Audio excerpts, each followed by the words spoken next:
வணக்கம் மேம். வணக்கம். ராஜேஷ் சாரோட இறப்பு வந்து உங்களை எவ்வளவு பாதிச்சிருக்கு மேம்? பாதிச்சதுன்னு சொல்றதுக்கே வார்த்தைகள் இல்லைம்மா. முதல்ல நம்பவே முடியாத ஒரு விஷயமா இருக்கு. ஒரு நல்ல மனிதர், அது எல்லாருக்குமே சொல்லுவாங்க, இவர் நல்ல மனிதர் நல்ல மனிதர் அப்படின்னு ஒவ்வொருத்தருடைய இழப்புலயும் சொல்லுவாங்க. ஆனா ஃபர்ஸ்ட் படத்துல இருந்து கூட நடிச்சதுனாலயும் சரி, கூட பழகிட்டே இருந்ததுனாலையும் சொல்றேன், ரொம்ப ரொம்ப டிசிப்ளினான மனுஷன், ரொம்ப டிசிப்ளின். ஒரு ஒரு நேர்மை, அவருடைய பிஹேவியர்ல ஒரு நேர்மை, எல்லா விஷயங்களையும் தெரிஞ்சு வச்சிட்டு இருக்கிற ஒரு மிகப்பெரிய அறிவாளி, புத்திசாலி. எல்லா விஷயத்திலுமே ஒரு கட்டுப்பாடு, சாப்பாடா இருக்கட்டும், நடவடிக்கையா இருக்கட்டும், ஒருத்தர்கிட்ட பேசுறதா இருக்கட்டும், பழகிறதா இருக்கட்டும், எல்லாத்துலயுமே ஒரு டிசிப்ளின்டான ஒரு பர்சன் அவரு. என்னுடைய பிறந்த நாள் எனக்கு ஞாபகம் இருக்கோ இல்லையோ, ஜூலை 6 ஃபர்ஸ்ட் போன் கால் அவர்கிட்ட இருந்தா வரும். போன வருஷம் வரலாம் வந்தது, இந்த வருஷம் அவசரப்பட்டு போயிட்டாரேன்னு இருக்கு. எப்படி இத வந்து அவரு தெரிஞ்சுக்காம போனாருங்கிறது எனக்கு ஒரு கேள்விக்குறியாவே இருக்கு. ஏன்னா எல்லாருடைய ஜாதகத்தை பத்தியும் ஜோசியத்தை பத்தியும் அலசி ஆராய்ஞ்சு அது உண்மைன்னு தெரியறவரை விட மாட்டாரு. அப்பேற்பட்டவர் எப்படி இதை தெரிஞ்சுக்காம போனாரு, எதை இக்னோர் பண்ணாரு அப்படிங்கறதுதான் தெரியவே இல்லை, உண்மையிலே தெரியல. அதே மாதிரி நிறைய விஷயங்கள் அவர் மனசுக்குள்ளரையே வச்சுக்கிட்டாரே தவிர யாருகிட்டயும் அவரு பகிர்ந்துக்கல. எல்லாருமே அவருக்கு ஃப்ரெண்ட்ஸ் தான், நிறைய ஃப்ரெண்ட்ஸ் அவருக்கு. அரசியல் ஆகட்டும், திரையுலகமாகட்டும், எல்லாத்துலயுமே எல்லா கேட்டகரியிலயும் அவருக்கு ஃப்ரெண்ட்ஸ். பட் அவருக்குன்னு க்ளோஸ் ஃப்ரெண்ட்ஸ் யாரு அப்படிங்கறது யாருக்குமே தெரியல. எதையுமே அவரு கரெக்டா பகிர்ந்துக்கல. ஒரு 10 நாளைக்கு முன்னாடி மட்டும் சொன்னாரு இந்த மாதிரி.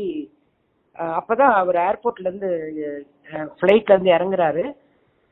நான் வந்து இதுக்கு போயிட்டு வரேன், புதுக்கோட்டையில இன்னொரு ஒரு பட்டுக்கோட்டைக்கு போயிட்டு வரேன், என் மகனுக்கு பொண்ணு பார்த்தாச்சு, கன்ஃபார்ம் பண்ணிட்டேன், வர்ற ஆகஸ்ட் செப்டம்பர்ல அவருக்கு கல்யாணம் பண்ணிடுவேன், நல்ல பொண்ணு அந்த பொண்ணு நான் ஏற்கனவே பார்த்த பொண்ணு தான், அப்புறமா சில காரணங்களால தள்ளி வச்சோம், இப்ப கன்ஃபார்ம் பண்ணிட்டோம், அதை பத்தி எல்லாம் உங்ககிட்ட பேசணும், வடிவு வரேன், ஒரு நாள் நான் வந்து பேசுறேன் அப்படின்னு சொன்னாரு. இருக்கட்டும் சார், நான் வரேன் சார், நம்ம வீட்டுக்கு அவசியமா கல்யாணத்துக்கு வந்தேன். என்னங்க சார் இது, நம்ம வீட்டு கல்யாணம் ஆச்சு சார் இது அப்படின்னு எல்லாம் பேசணும். எல்லாத்தையும் பத்தி பேசுவாரு. பட் அவருக்குள்ளார இருந்த மன அழுத்தத்தை பத்தி அவ்வளவா சொல்லிக்க மாட்டார். டல்லா இருந்தாருன்னா கேட்போம் ஷூட்டிங்ல கூட, என்ன சார் ஏன் சார் டல்லா இருக்கீங்க அப்படின்னா, நிறைய இருக்குதுமா மனசுக்குள்ளார, நிறைய இருக்குது அப்படின்னு சொல்லுவாரு. அவர் ஷூட்டிங்க்கு வராருன்னாவே எங்க எல்லாருக்கும் சாப்பாடு கொண்டாடுவாரு. அத வேற வீட்டுல இருக்கவங்க கிட்ட, அவங்க சர்வன்ட் கிட்ட கேட்பாரு, ராஜாத்தி இந்த மாதிரி வடிவு வருது ஷூட்டிங்க்கு, அதுக்கு பிடிச்ச காரக்குழம்பு வச்சு கொடு அப்படின்னுவாரு. அவர் நான் வெஜிடேரியன் சாப்பிட மாட்டாரு, ஆனா எங்களுக்கு செஞ்சு எடுத்துட்டு வருவாரு. அந்த மாதிரி ஒரு என்ன சொல்றது, எல்லாத்துலயும் ரொம்ப கரெக்டா கணக்கா இருப்பாரு. கரெக்ட் டயத்து சாப்பிடணும், கரெக்ட் டயத்துல ஒரு ஃபங்க்ஷன்னா அட்டென்ட் பண்ணணும், ஒரு இன்டர்வியூ எடுக்கணும்னா கரெக்ட் டயத்துல எடுக்கணும். அந்த மாதிரி எல்லாம் ஒரு சாதாரணமா எடுத்துட மாட்டாரு எந்த இன்டர்வியூ. அவங்கள பத்தி ஆராய்ஞ்சு அது உண்மை இருக்குதுன்னு தெரிஞ்சாதான் அவங்கள இன்டர்வியூ எடுப்பாரு. அந்த மாதிரி எல்லாம் இருந்தவர் இதை எப்படி மிஸ் பண்ணாருங்கிறது ஆச்சரியமா இருக்கு. எனக்கு நம்பிக்கையே வரல. நான் வந்து ஒரு ஷூட்டிங்ல இருக்கேன், கார்த்திகை தீபம்னு ஒரு சீரியல் ஷூட்டிங்ல இருக்கனால நான் இங்க வந்து ஷாட்டுக்கெல்லாம் போனதுக்கு அப்புறம் தான் எனக்கு நியூஸே தெரிஞ்சது. நம்மளுடைய துக்கம், நம்மளுடைய வருத்தம் எல்லாம் நமக்கு மட்டும்தான். நம்ம வந்து வேலை செய்யற இடத்துல அதை சொல்லவே முடியாது. இதுவும் சினிமாவை சம்பந்தப்பட்டதுதான், சீரியலும். அவங்களா பார்த்து நம்மள அனுப்பினால் ஒழிய நம்ம வந்து பர்மிஷன் கேட்டாலோ இது வந்து ஆல் ஆர்டிஸ்ட் காம்பினேஷன் இது கெட்டுடும். ஆமா, அது உண்மைதான், இவங்க சொல்றது உண்மைதான். நம்மளோட வருத்தம் எல்லாமே நமக்குள்ளாரதான். ஸோ இதை முடிச்சுட்டு அவங்க பேக்கப் பண்ணதுக்கு அப்புறம் தான் நான் அவரை போய் பார்ப்பேன். அது வரலும் அவருக்காக பிரார்த்தனை பண்ணுவேன். நல்ல மனிதர், நல்ல ஒரு வெல்விஷர், எனக்கு நல்ல ஃப்ரெண்டு, என்னோட முதல் கதாநாயகின்னு ரொம்ப பேசுவாரு. அவரை ரொம்ப மிஸ் பண்றேன், ரொம்ப மிஸ் பண்றேன். இப்போ ஒரு 3 மாசத்துக்கு முன்னாடி கூட நம்ம இந்தியா கிளிப்ஸ்க்காக நம்ம ஒரு இன்டர்வியூ எடுத்தப்போ அவ்வளோ சந்தோஷமா அந்த 53 தடவை முதல் மரியாதை படத்தை நான் பார்த்தேன் அப்படின்னு அந்த ஒரு டீடைலிங்கும் அவரோட அந்த சினிமா மேல இருக்க காதல் எப்படிப்பட்டது அப்படிங்கறது நம்மளுக்கு தெரிஞ்சது. ஆச்சரியப்படுவாரு. நானும் அவரும் வந்து ரோஜான்னு ஒரு சீரியல்ல நடிச்சோம். அதுல நான் அவருக்கு மாமியார். ஐயோ என்னை விட சின்ன பொண்ணு நீ வந்து மாமியார் சார் சொல்லாதீங்க சார், அப்புறம் எனக்கு குழப்பே இல்லாம போயிடும், பரவாயில்ல சார் என்னை அத்தைன்னே கூப்பிடுங்க. அத்தையா எப்படி கூப்பிடுறது அப்படின்னு எல்லாம் இது பண்ணிட்டு நான் நடிக்கிறத ஆச்சரியப்பட்டு பாப்பாரு. எப்படி மனப்பாடம் பண்ண முடியுது, எப்படி அப்படி ஞாபகமா பேசுறீங்க அப்படின்னு. அவரு எனக்கு சர்வ் பண்ணி இட்லி வச்சு அவங்க வீட்லயே சாப்பாடு சாப்பிட்டோம் அன்னைக்கு. நம்ம இன்டர்வியூக்காக தான். அவரு இல்லைன்னாலும் நான் இன்டர்வியூக்கு போலனாலும் சாப்பிடாம விட மாட்டாரு. அது வேற விஷயம். அவங்க வீட்டுக்கு போயிட்டா சாப்பிட வச்சுதான் என்ன அனுப்புவாரு. அதுவும் நான் வர்றேன்னா எனக்கு பிடிச்சது மாதிரி செய்ய சொல்லுவாரு.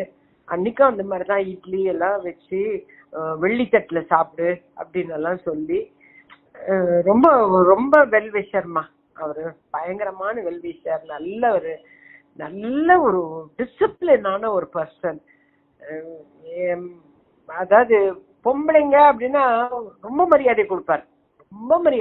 அது எந்த வயசா இருந்தாலும் சரி, அது சின்ன குழந்தையா இருந்தாலும் பெரியவங்களா இருந்தாலும் அவருக்கு ஈக்குவல் வயசுல இருந்தாலும் சரி, எல்லாரும் அந்த பெண்கள் அப்படின்னாவே ஒரு மரியாதை கொடுப்பாரு.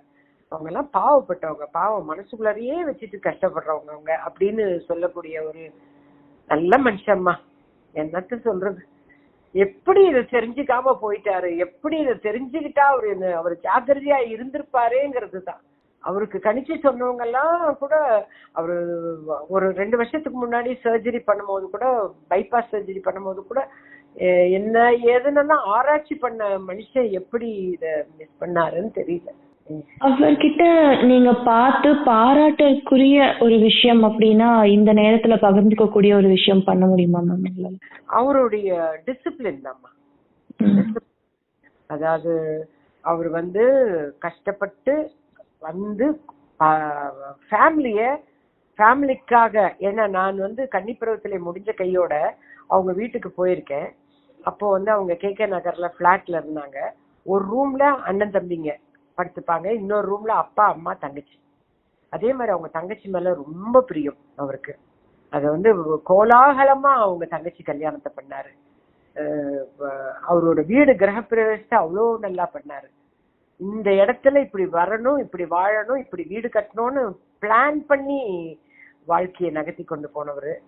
டிசிப்ளின், நான் திரும்ப சொல்றேன், அவரு ரொம்ப டிசிப்ளினான பர்சன்.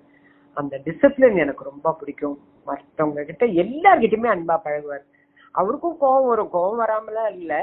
அந்த கோவத்தையே அப்படி காட்டினா அவ்வளவுதான் அவனுக்கு மூளை, அவனை கோச்சிட்டு நான் என்ன பண்றது அப்படிங்கிற மாதிரி அதை ஈஸியா எடுத்துட்டு போவாரு.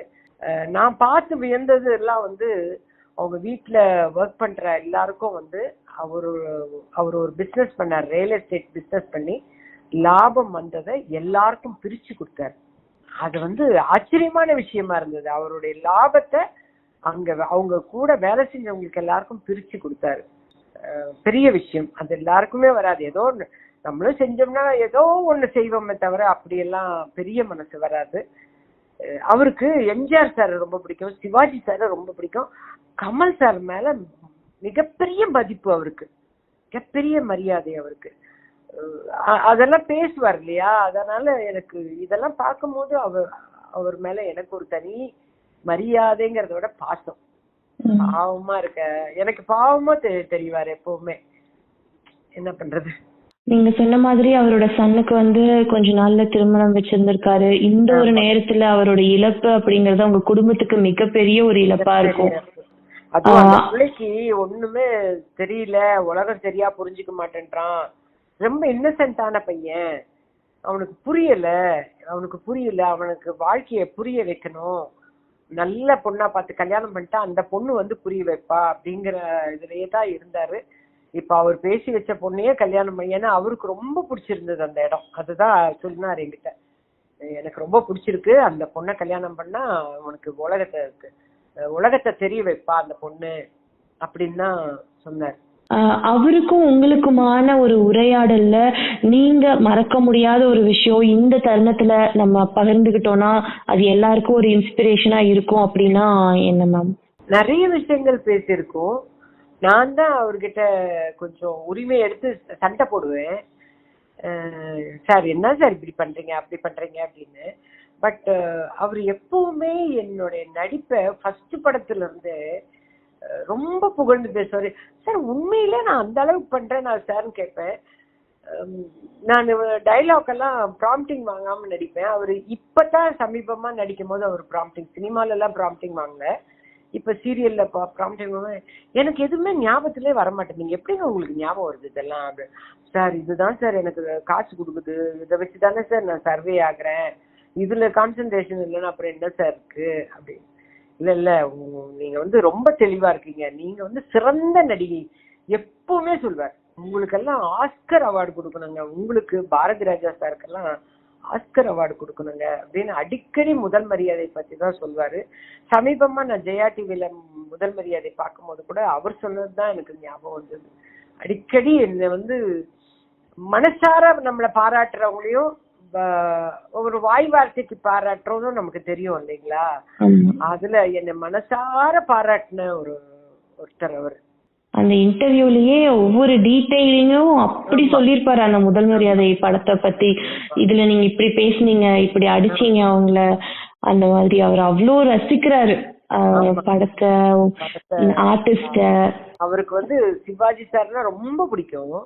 அதனால முதல் மரியாதை அவரே சொல்வாரு. என்னை எப்ப பார்த்தாலும் வடிவு அந்த முதல் மரியாதையில எங்க ஊரு பொம்பளைங்க எல்லாம் அப்படித்தான் வடிவு இருப்பாங்க, நீ நடக்கிற பாரு இந்த ராதாவை அடிக்கிறதுக்கு அப்படின்னு. பட் அவருக்கு ரொம்ப பிடிச்ச ஆர்டிஸ்ட் ஸ்ரீதேவி.